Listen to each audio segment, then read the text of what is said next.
What's up, everyone? Happy Friday. I hope you guys have all had a great week. It's been a little bit choppy here for me. I'm finishing the day here, finishing Friday with a small green day, a couple of base hits. But you know what? This week has been tricky. The market's been a little bit slower. We've been dealing with the headwind of the overall market being down, the S&P 500.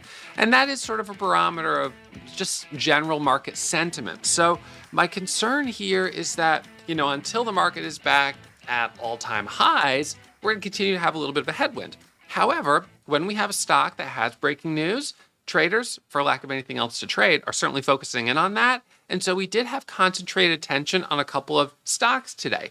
Yesterday, we had PSTV, which was a penny stock, but it ended up squeezing up to over $2 a share, from less than $1 to over $2 a share. It was like a 300% move, which was incredible. And then we had IBO yesterday. That one went up like 700%, which was amazing.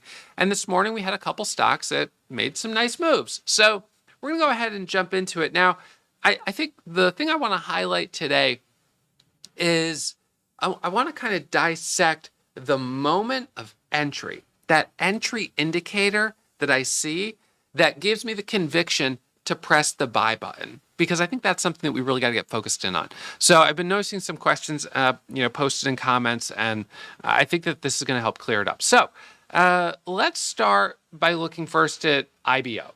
So IBO, this is a stock yesterday that squeezed up and, really had a pretty impressive move. We could start on the 5-minute chart. So it's kind of frustrating, I think, for a lot of traders like myself who focus primarily on trading in the morning at the open to see a stock go from 50 cents to $5 a share after hours, primarily. So it's like a huge move, but of course missed the whole thing.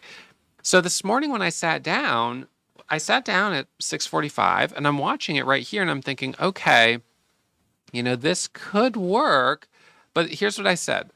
It needs to break through a couple levels for me to be interested. So the high of day was 510, high of after hours. And then there was this pivot here at about 482. I drew this line at this level right here. And what I thought to myself is, if we could break over 482, I would probably buy to anticipate the squeeze right to 510. And then if we can break 510 and hold over it, then looking for 556 and maybe higher. So 482 is kind of what I consider to be a trigger. This is the type of thing. There are times where I will buy maybe off of support to anticipate a trigger breaking, but this was not one of those times. So I'm going to draw ascending support right around here. So you can see, kind of have this ascending support trend line. So could I buy a dip off support right there, anticipating it breaks this level? The issue with doing that for me is that, well, of course, this was below volume weighted average price, and this area is going to be lighter volume. So the problem with taking a trade in a lighter volume area is you're going to get more slippage on your entry and your exit. And so I would kind of rather wait for the volume to increase, because then I can get in and out with bigger size, with less slippage. And if it never gets to that level, then I don't ever take the trade, which was the case with this. I did not trade it. But if it gets to that level, then I'm trading kind of a confirmed breakout. So the thing that I often say is that you're going to pay a price for confirmation. And what that means is that, let's say a stock pops up, it pulls back for 2 candles, and you're looking for that first candle to make a new high. So you buy that first candle to make a new high, the second this price breaks right here, and let's say that's 550. So you're in at 550.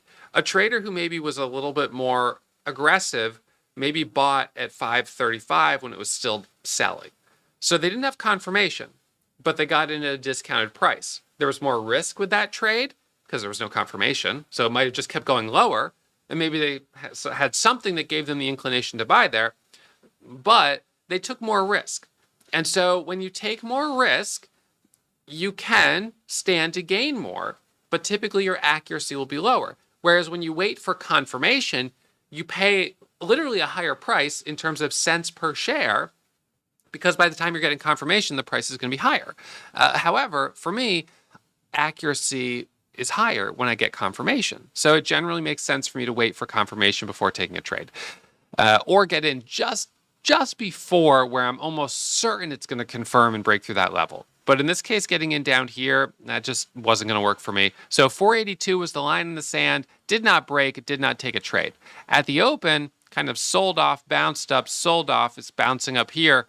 But none of this is, even though you do have more volume now because the market's officially open, this is not an easy area to trade. And in fact, if we look at the 10-second chart, look at this candle. It sort of rallies up, goes up to 420, and then knifes all the way down to 310. $1 a share drop. Bounces up, sells off again, sort of double bottoms off that level. And then, oh gosh. So when I saw that, I was like, boy, that's risky. Okay, so that was IBO, did not trade it. ALUR, this stock I did trade. So ALUR, this one also made a move after hours. All right, that's a little annoying. Of course, I missed it completely, but it is what it is. So it squeezes up after hours, pulls back, pops up, pulls back, pops up. So now we've got ascending resistance on the top, right? Connecting these highs. So we extend that forward. So pre-market, it pops up here, it pulls back, and I jumped in. I took my first trade on this basically right as it started to squeeze. So I'm going to go back to my first entry. It was at 373. So that's going to be, it was at 6:55 a.m., 6:56. It was right in there. So let's get that zoomed in on, let's even do the 10-second chart. All right, so we're going to go back here to 6:55 right here. All right, so it popped up here at 6:53. It pulls back. It comes back up right here, and I got in right here. So this was right about here was where I got in. It's probably right on that candle. I got in. It dips down for a second. Then it comes up to 380, 385, and I took some profit. So on that trade, I bought 12,500 shares, and I got out with $800 of profit. So it's not even 10 cents a share. You know, it's not a huge winner. So first trade of the day, I'm up $800. You know, I'm like, okay, that's green. And the way I was trading this was a micro pullback. So we popped up, we did a micro pullback here, got my entry, and then it pushes higher, hesitates for a second, and then it goes. I could have jumped right out the moment it hesitated. However, I did hold because generally when I get in on a micro pullback, my stop is around the low of the previous candle, so it's kind of around 65. We're talking about an entry around 373 with a stop around 365, about 8 cents of risk. So took that trade, 8 cents of risk, whatever it was, and then unfortunately only got about 8 cents a share, 5 cents a share, whatever it was, 6 cents a share of profit. Not a big winner. So profit loss ratio, not terrific. Now, this entry setup right here is a micro pullback. So when a micro pullback occurs, what happens is the stock squeezes up, dips for a second, and then pushes higher. And so the way I see it is typically the stock is hitting my scanner because it's making a new high, or it just recently made a new high, and now I'm watching it. I then pull up the level 2, I see it pop up, and then when the level 2 dips for just a moment, typically you'll see a little bit of red on the tape, it dips, and then boom, looking for that next leg higher. I will put a link in the description to this video, and I'll pin to the top comments where you can download my micro pullback strategy PDF. I think you're going to want to check that out. This is my go-to way to buy a strong stock. So it ends up pulling back, and then we get another move right here, up through 390. Pulls back, another micro pullback right here for the break of 4, up to 410, another micro pullback right there, and then here's the issue, 418. So what's the issue with 418? Well, if we pull up our 5-minute chart and we look at our trend line here that we drew from after hours, right there and right there. So we're coming right up to 418. So I knew that we were going to have resistance here. So I was all out once we came up to that level. We pulled back, we popped back up, but not surprising that it wasn't able to go, right? We were coming right back into ascending resistance. Then it sells off again, dips down. So now we've got maybe a little ascending support here, consolidation, and then going into the open, we got this break back through 4, but this was not particularly easy. It was very thickly traded. I mean, you've got in this candle right here, this 5-minute candle has, sorry, is this 5-minute candle? Yeah, it's 5-minute candle. Has 2.75 million shares of volume. It was a battle. And so, although I did get a couple trades right in this area, I wasn't able to add really meaningful profit there. It was just too difficult. It was too much of a tug of war. And we were kind of basically double topping more or less on this previous area of 418 where we had resistance before. So, and then at the open, it sold off. And on this candle, 7 million shares of volume nearly, over 6 million. So it just, unfortunately, well, probably the easiest trades were back here after hours and maybe right in this move here. And then it just became too difficult. So that was disappointing on ALUR. But that was the first stock I traded, and I made $3,108. Here's my P&L on the day, $7,749.17. The other stock I traded was ELAB. So ELAB was on the watch list yesterday. Yesterday it actually popped up, and I didn't trade it. I saw it, and I was a little annoyed that I didn't trade it, but it didn't make sense to trade it at the time. So ELAB yesterday was on the watch list. It was interesting because it was gapping higher after hours and then holding up pre-market. So it was up around like 20% yesterday. And then at the open, it squeezed from 6 all the way up to 8. So I didn't take those trades on it. The volume was a little light, but notice it's a very low float stock, sub 1 million share float, and a recent reverse split. So I'm thinking, okay, this is something I should keep on watch. So today I'm sitting, just being patient, and all of a sudden I see ELAB pop on the scan, up about 18-20%, and I saw the red flame. The red flame tells me it has breaking news. So now it's not up as much now. We got to scroll down a little bit. So where's ELAB? ELAB now it's up only 5%. So let's see, we'll go down a little bit further. So I might have. Oh, there it is. So now the flames turned orange, but it was a red flame indicating the breaking news within the last 2 hours. So I pulled it up, and I saw the breaking news said announces share repurchase from existing shareholders. So I was like, a share repurchase. Usually that's bullish. Usually with a company that does a reverse split, you're expecting them to do an offering to sell more shares, not to buy shares. So I found that headline by itself to be generally bullish. And instantly, the news comes out and the stock is squeezing up. So this is what happened. Basically, right away, it pops up to 740 right here. And I pull it up. And in this candle, it rips to 860. And I was able to get in about the middle of this candle. I got a starter of 709 shares of a 2,000 share order. So unfortunately, it was moving so quickly that I couldn't fill my full 2,000 shares. I put an order out for 2,000 shares. I put a second order out for 2,000 shares and a third order out for 2,000 shares. I only filled 700 shares of those 3 orders. And then I chased it. I added 2,000 shares at $8. I added another 2,000 shares at $8.34. It goes to $8.47. I take 1,000 shares of profit off the table. I then add back for the squeeze up to $9. It goes up to $9 a share, and we actually hit a high right here of $9.58. So I end up taking my profit on it, and on this whole move, I made about $3,000. So it was not bad, not great. I mean, look, I don't want to say it was not great. It was a pretty good trade. The problem was it was moving too quickly for me to fill my entire order. Now, this is something that's kind of interesting with brokers. Just as a side note, like Thinkorswim, brokers that do payment for order flow. So when I send an order, whatever, doesn't matter what stock, but just as for example, so, on this stock right here, you've got a little bit of a spread. So I'll just do an order. I hope I don't get filled, but I probably won't. I'm going to do a visible order, 1,000 shares, and I'm going to put it at 54. So when I do that, see how my order moved the price up immediately, and see how that market reacted to my order? Now I'll move it up 2 cents higher. Let's just watch. So my order is 57, and I cancel it, but the book stays at 57. So what's happening here, our high frequency trading algorithms are reacting to my order in real time.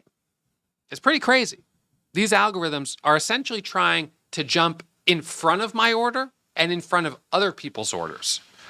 And if there were sellers, most likely, the high frequency trading algorithm would have bought from them and my order would have been behind it. It's just This is the way these algos work. They're always trying to cut in front of you, and they're able to do it because they subscribe to the market data and they understand market structure and have capabilities that we as retail traders simply don't have. So with a broker like what I use, that happens all the time. So I place the order to buy, and all of a sudden the price jumps without me. So just for the sake of it, I'm willing to take the loss. So I'm going to place an order right here. Well, I'm going to place the order right there to buy at 75. Oh, I didn't do hidden. I want to do visible just so you could see. Anyways, my order didn't fill. I put the order at 75 and I filled nothing. I'm going to put another one here. So right there, I filled the full order at 73. So I ended up filling in between the spread right there. Now, what will sometimes happen with, and let's see, I'm going to turn around and sell it, and let's see what's sell price. And I got out at 60 on the bid. So I'm taking $126 loss on that, and I'm doing it just to demonstrate for you that when you trade with commission-free brokers like Thinkorswim, your orders don't actually go out to this market right here most of the time. Most of the time, your orders are filled completely internally. So you know what? I'll just demonstrate. So let's just pull up TNXP here real quick. So, oops. So we're going to go back. We're going to go trade. We're going to go to active trader here. We're going to do TNXP. So I'm going to say, I'm going to do buy market. I'll just do 500 shares just for right now. Let's see. I'm going to buy market. And when you do buy market, that order filled, but it never took anything from the ask right there. In fact, I filled at 66 when the ask was 280. So my order, it's kind of bizarre, but it's almost like I'm not even trading in the real market. And then I press the sell button, and I'm filled, but my order, it technically shows on the tape, but my order doesn't actually it's like it doesn't participate in the market. And so your orders are filled through the wholesaler.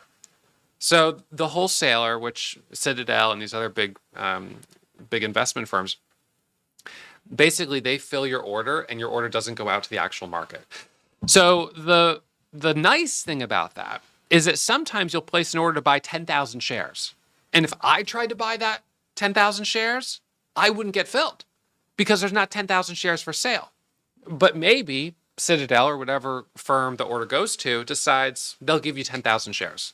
And so sometimes what happens is you can buy and sell very large positions with commission-free brokers that you just simply wouldn't even see the liquidity for on the market because the order's not actually going to the market. It's just matching internally.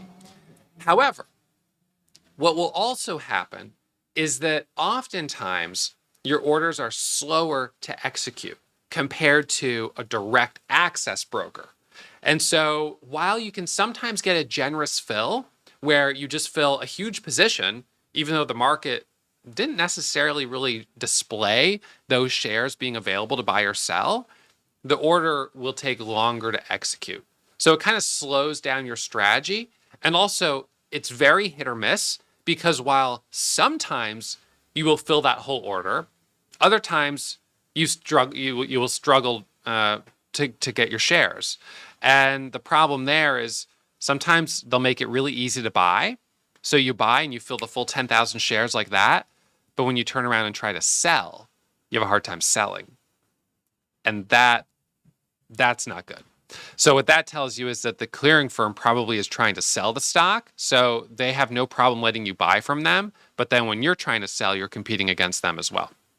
So anyways, that was a little bit of a tangent. But I say all that because when you have a stock like ELAB that's moving quickly, a lot of commission-free traders, you either would have been in the situation where because of the slower order execution, you missed the whole thing. But if your order went through, you might have been able to fill more shares than I would have gotten. So it's a little unpredictable. But in my case, I tried to buy, got partial fills, and so as a result, didn't make as much money. So then it sells off. And I did do a dip down here around, I can't remember what time it was. Anyways, it doesn't really matter. I did a dip trade on it at one point, and then all of a sudden, I'm watching it through this area, and it starts to bounce. And I'm thinking, well, this is a risky trade because we're below volume weighted average price. We've obviously had a big sell off. MACD is negative, so I think I'm going to leave it alone. So it bounces up here, it pulls back. I don't trade that. But right here, I take this trade because I'm thinking if it breaks through VWAP, now MACD is positive, this could rally back up. It's a little risky, so I took a smaller position on that, made a couple $100. I took another trade on it right here. Again, made a couple $100. So ended up getting myself up to about 4,600 on it in total, but it really wasn't that easy to trade. And then at the open, I was watching it for the breakover VWAP and rejection. And with that, I said, no, that's no good. I'm done with this. So ELAB, and it's surprising that although it had that news headline, which generally is bullish, that it came all the way back down. So a little bit of resistance there. And then then ALUR at the open, we already looked at that. That one was choppy. And IBO at the open had that big rejection candle, although now it's kind of coming back up like it wants to try again. But after a stock has done something like that, unfortunately, I just lose my faith in it. I just don't want to mess around. I don't want to take the risk. So today is my 5th day of day trading in Louisiana. I'm in New Orleans and sitting now up about $50,000 on the week. That's not so bad. In fact, it'll be tied with the first week of the month for being the best week. Last week, I was day trading in Mexico, and pretty much every day was slow. I had a couple of nicer days this week, Monday and Wednesday. Tuesday wasn't so bad, but Thursday and Friday, a little bit slower. And I kind of took my foot off the gas here coming into the end of the week, just feeling like it's been a decent enough week. I don't want to take too much risk and do something stupid. So right now, getting through another week, all green, and just one more week left to go a week and a day left to go for the month of March. And then we'll put March into in the rearview mirror, and that'll be Q1, and then we'll be going right into April. So, this is, I'm excited. I know the market's a little bit slower right now, but I think that it gives traders who are newer a chance to kind of get caught up, go through the classes, get dialed in with a strategy, get yourself ready. So when the market does pick back up, you'll be better prepared to capitalize on it than maybe you were during the sort of hot streak that we had just sort of leading up to this latest cold spell. So anyways, so that's where I sit today, $7,622.79. Gave back 126 on TNXP with that little demonstration, but that's okay. Green is good, and I'll live to trade another day. So thank you guys as always for tuning in. I hope you're subscribed to the channel. I've got some more uploads coming this weekend, and I'll see you guys back here bright and early Monday morning, live streaming, 7 a.m. for members at Warrior Trading. Thanks as always for tuning in, and a reminder, trading is risky. My results aren't typical, so please manage your risk, take it slow, and I'll see you on Monday.